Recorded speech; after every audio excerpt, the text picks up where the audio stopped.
What's up guys, welcome back to the channel. Today we're gonna talk about iPad OS 15 and how it was. So far I feel like the OS was crippled, especially when it compared to the power that is packed inside the device. The OS was kind of jarring. Like, what did we get? We just got some widgets which you could place anywhere, and on top of that there was no redesigned files app. There was nothing like pro apps. There was nothing actually.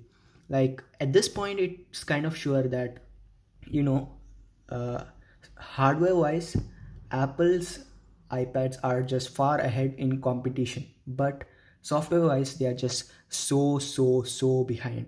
Like, you don't really even have a proper files app, right?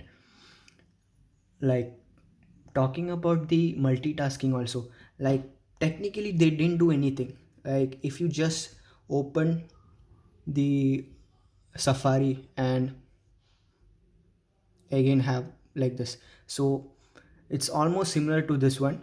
Only thing, they have just changed it a bit, so nothing has actually changed.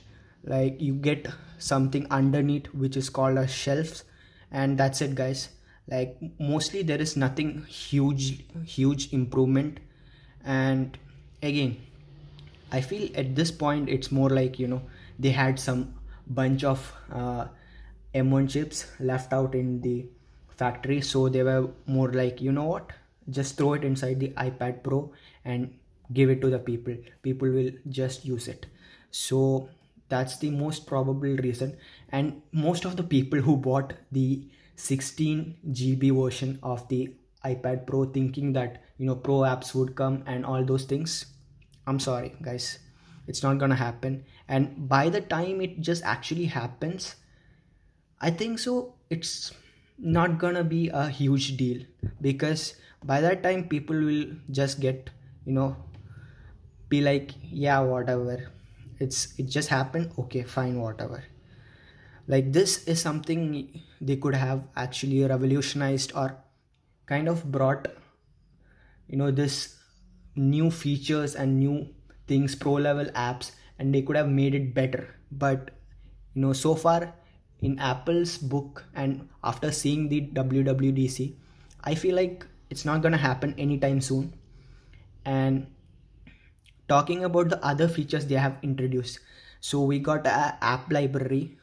Again, app library is something that was actually given for iOS on iOS 14. And again, we got some other things like the translate app from iOS 14. What else did we get? Like, it was more like iPad OS 15 got iOS 14. Like, most of the features were already present on iPhone. Like, they just were like, yeah, whatever, we need something to put for iPad OS 15, so let's put these things. So that's what I felt like after watching the event. So that's it guys for this video.